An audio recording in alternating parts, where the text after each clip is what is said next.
Hi hello ನಮಸ್ಕಾರ ಸ್ನೇಹಿತರೆ, ಎಲ್ಲರೂ ಹೇಗಿದ್ದೀರಾ? ಎಲ್ಲರೂ ಚೆನ್ನಾಗಿದ್ದೀರಾ ಅಂತ ಅಂದ್ಕೊಳ್ತೀನಿ. ನನ್ನ ಹೊಸ ವೀಡಿಯೋಗೆ ಎಲ್ಲರಿಗೂ ಸ್ವಾಗತ. ನಾನಿವ ನಾಗರಾಜ್ ಹುಲಿಹಳ್ಳಿ. ಎಲ್ಲಿಗಪ್ಪ ಇವತ್ತಿನ ಪಯಣ ಅಂತ ನೀವು ಕೇಳೋದಾದರೆ ಬನ್ನಿ, ಅದ್ರ ಬಗ್ಗೆ ಮುಂದೆ ಮಾತಾಡ್ತೀನಿ. ಇವಾಗ ರೈಡ್ ಎಂಜಾಯ್ ಮಾಡ್ಕೊತ ಹೋಗೋಣ. ನೋಡ್ಬೋದು, ಶ್ರಾವಣ ಶನಿವಾರದ ಕೊನೆಯ ಶನಿವಾರ, ಹಾಗಾಗಿ ಕದರಮಂಡಲಿಗೆ ಪಾದಯಾತ್ರೆ ಮಾಡ್ತಾ ಹೋಗ್ತಿದ್ದಾರೆ ಜನ. ತುಂಬ ಜನ ಹೋಗ್ತಾರೆ. ನಾನು ಹೋದ ವಾರ ಹೋಗಿ ಬಂದೆ. ಈ ವಾರ ಎಲ್ಲಿಗಪ್ಪ ಹೋಗ್ತೀನಿ ಅಂತ ನೀವು ಕೇಳೋದಾದರೆ ಗೆಸ್ ಮಾಡ್ತಾಯಿರಿ, ಹೇಳ್ತೀನಿ ನಿಮಗೆ. ನೋಡ್ಬೋದು ಎಷ್ಟೊಂದು ಜನ ಪಾದಯಾತ್ರೆ ಮಾಡ್ತಾ ಹೋಗ್ತಿದ್ದಾರೆ ಅಂತಂದು ಹೇಳಿ. ಆದರೆ ನಮ್ಮ ಪಯಣ ಬೇರೆ ಕಡೆಗೇ ಇದೆ. ಬನ್ನಿ, ನಿಮಗೆ ಹೋಗ್ತಾ ಹೋಗ್ತಾ ನಾನು ಹೇಳ್ತೀನಿ. Let's start the ride. ತುಂಬ ದಿನಗಳ ನಂತರ ಮತ್ತೆ ರೈಡ್ ಮಾಡ್ತಾಯಿದ್ದೀನಿ. ಸಖತ್ ಖುಷಿ ಆಗ್ತಿದೆ. ಒಳ್ಳೆ ಕ್ಲೈಮೇಟ್ ಇದೆ. ಸಮಯ ಇವಾಗ 6:30 ಆಗ್ತಾ ಬಂತು. ಬೈಪಾಸ್ಗೆ ಜಾಯ್ನ್ ಆಗಿದ್ದೀನಿ. ಸಖತ್ತಾಗಿದೆ. ಇನ್ನೂ ಸನ್ರೈಸ್ ಆಗಿಲ್ಲ. ಬನ್ನಿ ಹೋಗೋಣ.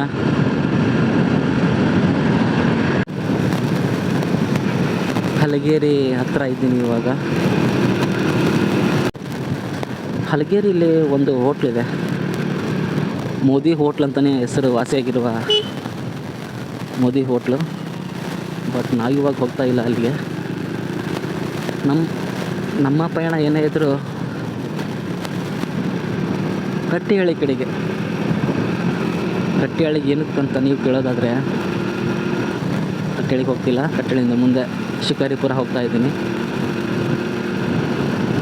ಯಾಕೆ ಅನ್ನೋದು ನಿಮಗೆ ಮುಂದೆ ಹೇಳ್ತೀನಿ, ಬನ್ನಿ. ಶ್ರಾವಣ ಮಾಸ ಪ್ರಾರಂಭವಾಗಿ ಇವಾಗ ಶ್ರಾವಣ ಶನಿವಾರದ ಕೊನೆಯ ವಾರದಲ್ಲಿ ನಾವಿದ್ದೀವಿ. ಹೋದ ಶನಿವಾರ ಕದರಮಂಡಲಿಗೆ ಪಾದಯಾತ್ರೆ ಹೋಗಿದ್ದೆ. ಅದ್ರದ್ದು ವಿಡಿಯೋ ಮಾಡಿ ಹಾಕಿದ್ದೀನಿ. ಯಾರಾದರೂ ನೋಡಿಲ್ಲ ಅಂದರೆ ಹೋಗಿ ನೋಡ್ಕೊಂಡು ಬನ್ನಿ. ಇವಾಗ ಅದೇ ಶ್ರಾವಣ ಶನಿವಾರದ ಕೊನೆಯ ವಾರ 3 ಆಂಜನೇಯ ಸ್ವಾಮಿ ದೇವಸ್ಥಾನಕ್ಕೆ ಹೋಗ್ತಾ ಇದ್ದೀನಿ. ಒಂದೇ ದಿನದಲ್ಲಿ ಸೂರ್ಯ ಉದಯ ಆಗಿ ಸೂರ್ಯ ಅಸ್ತ ಆಗೋದ್ರೊಳಗೆ 3 ಆಂಜನೇಯ ಸ್ವಾಮಿ ದೇವಸ್ಥಾನ ಭೇಟಿ ಕೊಟ್ಟು ದರ್ಶನ ಮಾಡ್ಕೊಂಡು ಬರಬೇಕು. ಅದು ಒಂಥರ ಪುಣ್ಯ ಸಿಕ್ಕದಂಗೆ ಅಂತ ಹೇಳ್ತಾರೆ. ಮೋಕ್ಷ ದೊರೆತಂತೆ ಹೇಳ್ತಾರೆ. ಕಾಶಿಗೆ ಹೋದಷ್ಟೇ ಪುಣ್ಯ ಲಭಿಸುತ್ತೆ ಅಂತ ಹೇಳ್ತಾರೆ.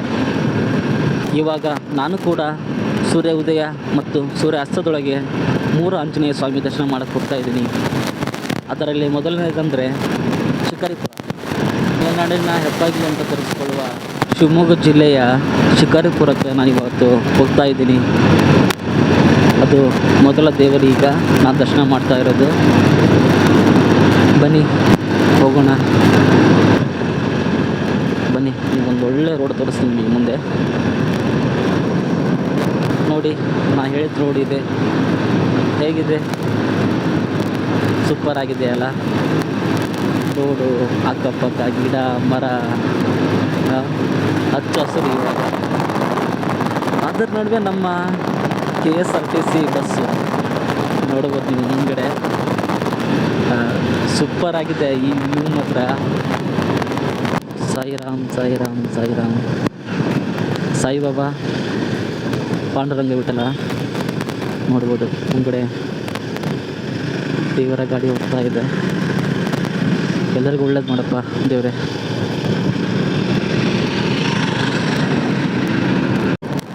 ನೋಡ್ಬೋದು ನೀವು ಮುಂದೆ ಯಾವ ಥರ ಕಾಣ್ತಿದೆ ಲೊಕೇಶನ್ ಅಂತಂದೇಳಿ. ಪೂರ್ಣ ಪ್ರಮಾಣದ ಮಳೆ ಆಗಿಲ್ಲ. ಥರ ತನ್ನ ಹಚ್ಚ ಹಸಿರನ್ನು ನಮಗೆಲ್ಲ ಉಣಬಡಿಸಿದೆ ಅಂತಲೇ ಹೇಳ್ಬೋದು. ಹಚ್ಚ ಹಸಿರಿದೆ ಎಲ್ಲ. ರೋಡ್ ಮಾತ್ರ ಸೂಪರ್ ಆಗಿದೆ, ಟಾಪ್ ಆಗಿದೆ ರೋಡು. ಮಸೂರಿಗೆ ಎಂಟ್ರಿ ಕೊಟ್ಟಾಯ್ತು. ಇವಾಗ ಇನ್ನು ಟೀ ಇಲ್ಲ, ಟಿಫನ್ ಇಲ್ಲ. ಶಿಕಾರಿಪುರಕ್ಕೆ ಹೋಗಿ ಟೀ ಕುಡಿದು ದೇವ್ರ ದರ್ಶನ ಮಾಡ್ಕೊಂಡು ಬರೋಣ ಅಂತ ಅಂದ್ಕೊಂಡಿದ್ದೀನಿ. ಬನ್ನಿ.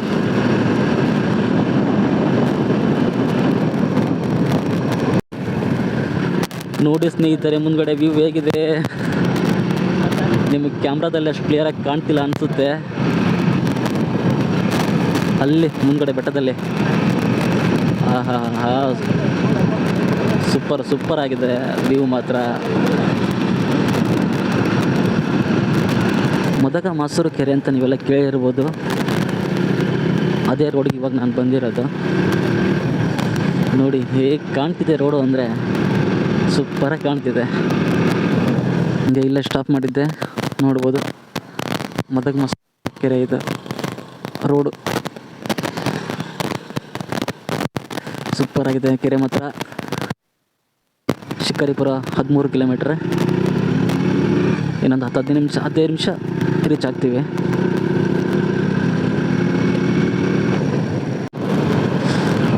ಮಲೆನಾಡು ಫೀಲ್ ನಿಮಗೆ ಬರ್ತೈತೆ ಅಂತ ಅಂದ್ಕೊಳ್ತೀನಿ.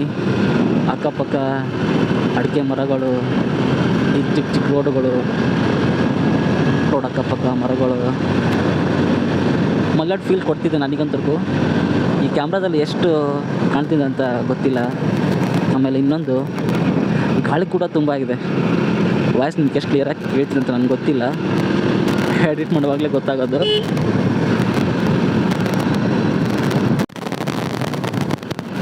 ಈ ಹೋಗೋ ಪ್ಲೇಸ್ಗಿಂತ ಹೋಗೋ ದಾರಿನೇ ತುಂಬ ಚೆನ್ನಾಗಿರುತ್ತೆ ಅಂತ ಹೇಳ್ತಾರಲ್ಲ, ಅದು 100ಕ್ಕೆ 100 ನಿಜ ಅಂತ ಹೇಳ್ತೀನಿ. ಅಷ್ಟು ಚೆನ್ನಾಗಿದೆ ವೆದರು, ಈ ರೋಡು, ಗಿಡ, ಮರ. ಅದ್ರದ್ದು ಒಂದು ಫುಲ್ ವೀಡಿಯೋ ಆಗ್ಬಿಡುತ್ತೆ ದೇವಸ್ಥಾನದ ವೀಡಿಯೋಕ್ಕಿಂತ. ಶಿವಶರಣರ ನಾಡು ಶಿಕಾರಿಪುರಕ್ಕೆ ಸುಸ್ವಾಗತ. ನೋಡ್ಬೋದು ವೆಲ್ಕಮ್ ಬೋರ್ಡು. ಇವಾಗ ಶಿಕಾರಿಪುರ ರೀಚ್ ಆದ್ವಿ. ಇವಾಗ ನಮ್ಮ ಪಯಣ ಶಿಕಾರಿಪುರದ ಪ್ರಾಂತೇಶ ಸ್ವಾಮಿಯ ಕಡೆಗೆ, ಹುಚ್ಚರಾಯ ಸ್ವಾಮಿಯ ಕಡೆಗೆ ಅಂತಲೇ ಹೇಳ್ಬೋದು. ಫಸ್ಟ್ ಟೈಮ್ ಬರ್ತಾ ಇದ್ದೀನಿ ಶಿಕಾರಿಪುರಕ್ಕೆ. ದೇವಸ್ಥಾನ ಸಿಗ್ತಿಲ್ಲ, ಕನ್ಫ್ಯೂಸ್ ಆಗ್ತಿದೆ ರೋಡು. ಬನ್ನಿ, ಇವಾಗ ಒಬ್ಬರನ್ನ ಅಡ್ರೆಸ್ ಕೇಳ್ಕೊಂಡು ಹೋಗ್ತಾ ಇದ್ದೀನಿ ದೇವಸ್ಥಾನಕ್ಕೆ. ದೇವಸ್ಥಾನ ಹತ್ರ ಸಿಗ್ತೀನಿ ನಿಮಗೆ.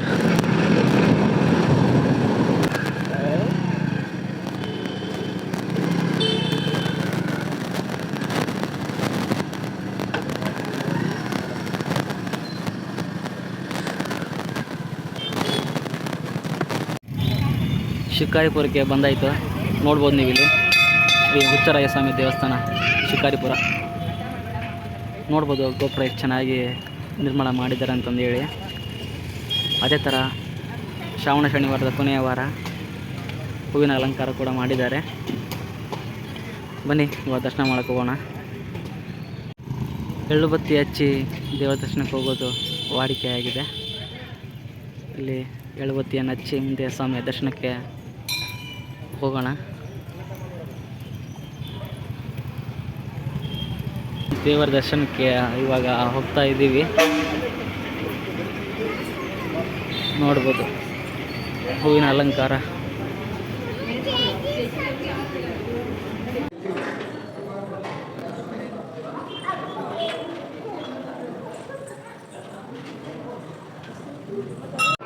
ಸರತಿ ಸಾಲಿನಲ್ಲಿ ನಿಂತು ಸ್ವಾಮಿಯ ದರ್ಶನ ಪಡೆಯಬೇಕಾಗಿರುತ್ತೆ.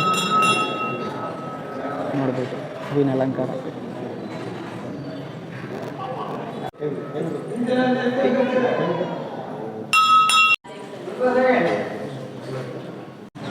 ಶ್ರಾವಣ ಶನಿವಾರದ ಕೊನೆಯ ವಾರದಂದು ಪ್ರಸಾದ ವಿತರಣೆ ಮಾಡ್ತಾ ಇದ್ದಾರೆ. ಇವಾಗ ಪ್ರಸಾದ ತಗೊಂಡು ನಾವು ಮುಂದೆ ಪ್ರಯಾಣ ಮಾಡಬೇಕಾಗುತ್ತೆ. ಪ್ರಸಾದ ಸೇವನೆ ಮಾಡಿ ಸಿಗ್ತೀನಿ ನಿಮಗೆ. ಶ್ರೀ ಪ್ರಾಂತೇಶ ಪುಷ್ಕರಣಿ. ಬನ್ನಿ ಪುಷ್ಕರಣಿ ಹೋಗಿ ನೋಡ್ಕೊಂಡು ಬರೋಣ. ಬಟ್ ಗೇಟ್ ಓಪನ್ ಇತ್ತಿಲ್ಲ, ಹೇಳೋಕ್ಕಾಗಲ್ಲ. ಪುಷ್ಕರಣಿ ನೋಡ್ಬೋದು ನೀವು ಇಲ್ಲೇ, ಬಟ್ ಒಳಗಡೆ ಬಿಡ್ತಾ ಇಲ್ಲ. ಬನ್ನಿ ಒಳಗಡೆ ನಮ್ಮ ಪ್ರಯಾಣ ಬೆಳೆಸೋಣ. ನಾವಿವತ್ತು ಇದ್ದೀವಿ ಮಲೆನಾಡಿನ ಹೆಬ್ಬಾಗಿಲು ಶಿವಮೊಗ್ಗ ಜಿಲ್ಲೆಯ ಶಿಕಾರಿಪುರ ಪಟ್ಟಣ. ನಾಡಿನ ಧಾರ್ಮಿಕ, ಸಾಂಸ್ಕೃತಿಕ ಹಾಗೂ ರಾಜಕೀಯ ಕ್ಷೇತ್ರಕ್ಕೆ ತನ್ನದೇ ಆದ ಕೊಡುಗೆ ನೀಡಿರುವ ಈ ಸ್ಥಳದಲ್ಲಿ ನೆಲೆಸಿದ್ದಾನೆ ಶ್ರೀ ಹುಚ್ಚರಾಯ ಸ್ವಾಮಿ. ಹಿಂದೂ ಧಾರ್ಮಿಕ ಪರಂಪರೆಯಲ್ಲಿ ಆಂಜನೇಯ, ಪ್ರಾಣದೇವರು, ಹನುಮಂತ ಎಂದು ಭಕ್ತರಿಂದ ಕರೆಯಲ್ಪಡುವ ಚಿರಂಜೀವಿ ಇಲ್ಲಿ ಶ್ರೀ ಹುಚ್ಚರಾಯ ಸ್ವಾಮಿಯಾಗಿ ನೆಲೆಸಿದ್ದಾರೆ. ನೂರಾರು ವರ್ಷಗಳಿಂದ ಇಲ್ಲಿ ಸಮೀಪವಿದ್ದ ದೇವಾಲಯವನ್ನು ದುಷ್ಟರು ಕೆಡವಿ ಮೂರ್ತಿಯನ್ನು ಕೆರೆಗೆ ಹಾಕುತ್ತಾರೆ. ಹಾಗೆ ಹಲವು ವರ್ಷಗಳ ನಂತರ ಈ ಪ್ರದೇಶದಲ್ಲಿ ಆಳ್ವಿಕೆ ನಡೆಸುತ್ತಿದ್ದ ಪಾಳೆಗಾರನಿಗೆ ಕನಸಿನಲ್ಲಿ ಕಾಣಿಸಿಕೊಂಡ ಆಂಜನೇಯ ಸ್ವಾಮಿಯು, ಇಲ್ಲಿನ ಕೆರೆಯಲ್ಲಿ ನಾನಿದ್ದೇನೆ, ನನ್ನ ಮೇಲೆ ಬಟ್ಟೆ ಒಗೆಯುವುದು, ಸ್ನಾನ ಮಾಡುವುದು ಮಾಡುತ್ತಿದ್ದಾರೆ, ಅದನ್ನು ನಿಲ್ಲಿಸಿ ನನ್ನ ಮೂರ್ತಿಯನ್ನು ಪ್ರತಿಷ್ಠಾಪನೆ ಮಾಡಿ ಎಂದು ಹೇಳುತ್ತಾರೆ. ಆ ಕನಸಿನಂತೆ ಪಾಳೆಗಾರನು ಆ ಸ್ಥಳಕ್ಕೆ ಬರುತ್ತಾನೆ. ಆ ಸ್ಥಳದ ಹೆಸರು ಮಹಾದಾನಪುರ. ಆ ಊರು ದಟ್ಟ ಕಾಡಿನಿಂದ ಕೂಡಿದ್ದು ಸಿಂಹ, ಹುಲಿ ಮತ್ತು ಕಾಡು ಮೃಗಗಳಿಂದ ತುಂಬಿತ್ತು. ಆಗಿನ ಕಾಲದ ಮೈಸೂರು ಅರಸರು, ಸೈನಿಕರು ಆ ಊರಿಗೆ ಶಿಕಾರಿ ಮಾಡೋಕ್ಕೆ ಬರುತ್ತಿದ್ದರು. ಶಿಕಾರಿ ಮಾಡೋಕ್ಕೆ ಬಂದ ಉದ್ದೇಶದಿಂದ ಆ ಊರಿಗೆ ಶಿಕಾರಿಪುರ ಎಂಬ ಹೆಸರು ಬಂದಿದೆ. ನಂತರ ಪಾಳೆಗಾರ ಆ ಕೆರೆಗೆ ಹೋಗಿ ನೋಡುತ್ತಾನೆ. ದಡದಲ್ಲಿ ದೊಡ್ಡದಾದ ಕಲ್ಲು, ಅದರ ಮೇಲೆ ಬಟ್ಟೆ ಒಗೆಯುವುದು, ಸ್ನಾನ ಮಾಡುವುದು ಮಾಡುತ್ತಿರುತ್ತಾರೆ. ಅದನ್ನು ನಿಲ್ಲಿಸಿ ಕೆರೆಯ ನೀರನ್ನು ಖಾಲಿ ಮಾಡಿಸುತ್ತಾನೆ. ಮಣ್ಣಿನಲ್ಲಿ ಕೆಳಮುಖ ಮಾಡಿದ ಕಲ್ಲನ್ನು ಜನರ ಸಹಾಯದಿಂದ ಸೀದಾ ಮಾಡಿಸುತ್ತಾನೆ. ನಂತರ ಮೂರ್ತಿಯನ್ನು ಎತ್ತಲಿಕ್ಕೆ ಹೇಳುತ್ತಾನೆ. ಹಾಗೆ ಜನರು ಎತ್ತುವಾಗ, ಹಾರಿಕೋಲು ಹಾಕಿ ಎತ್ತುವಾಗ ಅಚಾನಕ್ಕಾಗಿ ಆಂಜನೇಯ ಸ್ವಾಮಿಯ ಮೂಗಿಗೆ ಹೊಡೆತ ಬಿದ್ದು ಮೂಗು ಭಿನ್ನವಾಗಿ ಬಿಡುತ್ತದೆ. ನಮ್ಮ ಹಿಂದೂ ಧರ್ಮದ ಪ್ರಕಾರ ಒಡೆದ ಮೂರ್ತಿಗೆ, ಕಲ್ಲಿಗೆ ಪೂಜೆ ಮಾಡುವುದಿಲ್ಲ. ಭಿನ್ನವಾಗಿರುವುದರಿಂದ ಜನರು ಅಲ್ಲಿಯೇ ಬಿಟ್ಟು ಹೋಗುತ್ತಾರೆ. ಪುನಃ ಪಾಳೆಗಾರ ತನ್ನ ಊರಿಗೆ ಹೋಗುತ್ತಾನೆ. ಊಟ ಮಾಡಿದ ನಂತರ ಮಲಗಲು ಹೋಗುತ್ತಾನೆ. ನಿದ್ದೆ ಬರುವುದಿಲ್ಲ. ಆಂಜನೇಯನ ಆದೇಶವನ್ನು ಪೂರೈಸಲಾಗಲಿಲ್ಲ ಎನ್ನುವ ಯೋಚನೆಯಲ್ಲೇ ನಿದ್ದೆಗೆ ಜಾರುತ್ತಾನೆ. ಮತ್ತೆ ಪಾಳೆಗಾರನ ಕನಸಿನಲ್ಲಿ ಕಾಣಿಸಿಕೊಂಡ ಆಂಜನೇಯ ಸ್ವಾಮಿಯು, ನೋಡು ಪಾಳೆಗಾರ, ಮೂರ್ತಿ ಭಿನ್ನವಾಯಿತು ಎಂದು ಭಯಪಡಬೇಡ. ದಂಡಕ ಎಂಬ ನದಿ ಇದೆ. ಮಸ್ತೆ ಸಾಲಿಗ್ರಾಮ ಸಿಗುತ್ತದೆ.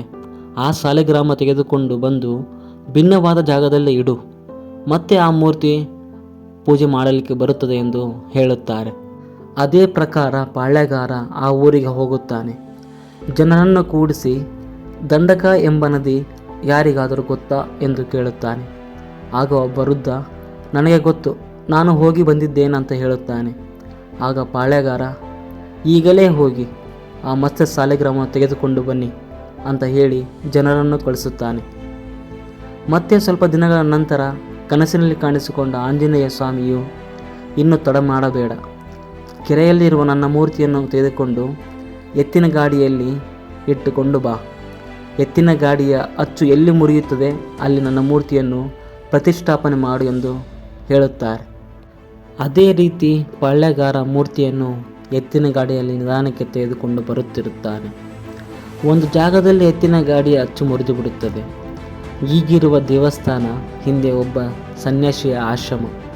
ಆ ಆಶ್ರಮದ ಎದುರು ಅಚ್ಚು ಮುರಿದಿರುವುದರಿಂದ ಆ ಪಾಳೆಗಾರ ಸನ್ಯಾಸಿಯಲ್ಲಿ ಕೇಳಿಕೊಳ್ಳುತ್ತಾನೆ, ದಯವಿಟ್ಟು ಈ ಜಾಗವನ್ನು ಬಿಟ್ಟುಕೊಡಿ, ಇಲ್ಲಿ ಮೂರ್ತಿಯನ್ನು ಪ್ರತಿಷ್ಠಾಪನೆ ಮಾಡಬೇಕು ಎಂದು ಕೇಳಿಕೊಳ್ಳುತ್ತಾನೆ.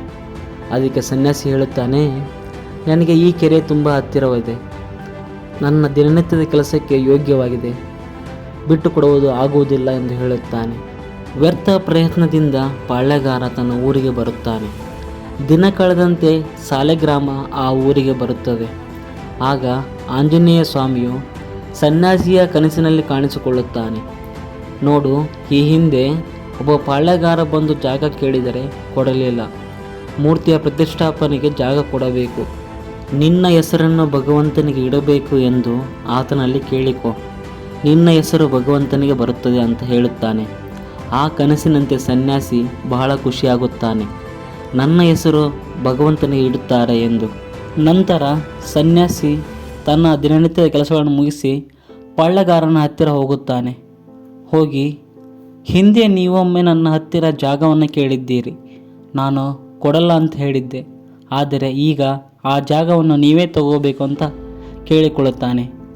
ಸನ್ಯಾಸಿ ಮಾತು ಕೇಳಿ ಆಶ್ಚರ್ಯನಾದ ಪಾಳೆಗಾರನು, ಏನಿದು, ಅಂದು ನೀವೇ ಕೊಡಲ್ಲ ಅಂತ ಹೇಳಿದ್ದೀರಿ, ಈಗ ನೀವೇ ಬಂದು ಜಾಗವನ್ನು ತೆಗೆದುಕೊಳ್ಳಿ ಅಂತ ಹೇಳುತ್ತಿದ್ದೀರಿ, ಹೇಗೆ ಸಾಧ್ಯ ಅಂತ ಕೇಳಿದಾಗ ಸನ್ಯಾಸಿ ಹೇಳುತ್ತಾನೆ, ಆ ಭಗವಂತ ನನ್ನ ಕನಸಿನಲ್ಲಿ ಬಂದು ಆ ಜಾಗವನ್ನು ನಿಮಗೇ ಕೊಡಬೇಕು ಅಂತ ಹೇಳಿದ್ದಾರೆ. ಆದರೆ ನನ್ನದೊಂದು ವಿನಂತಿ, ನನ್ನ ಹೆಸರು ಭಗವಂತನಿಗೆ ಇಡುವುದಾದರೆ ಮಾತ್ರ ಈ ಜಾಗವನ್ನು ಕೊಡುತ್ತೇನೆ ಅಂತ ಸನ್ಯಾಸಿ ಹೇಳುತ್ತಾನೆ. ಆಗ ಪಾಳೆಗಾರ ಇದು ಏನೋ ದೈವ ಸಂಕಲ್ಪವೇ ಇರಬೇಕು ಅಂತ.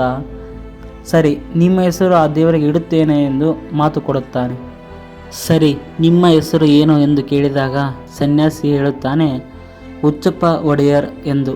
ಮುಂದೆ ಶುಭ ದಿನಗಳಲ್ಲಿ ಪಾಳ್ಯಗಾರನು ಆ ಜಾಗವನ್ನು ತನ್ನ ಅಧೀನಕ್ಕೆ ತೆಗೆದುಕೊಳ್ಳುತ್ತಾನೆ. ಪಾಳ್ಯಗಾರನಿಗೆ ಒಂದು ಆಸೆ ಇತ್ತು. ಏನಪ್ಪ ಆಸೆ ಅಂದರೆ, ಒಬ್ಬ ಯೋಗ್ಯವಾದ ವ್ಯಕ್ತಿಯ ಕೈಯಲ್ಲಿ ಪ್ರತಿಷ್ಠಾಪನೆ ಮಾಡಿಸಬೇಕೆಂದು.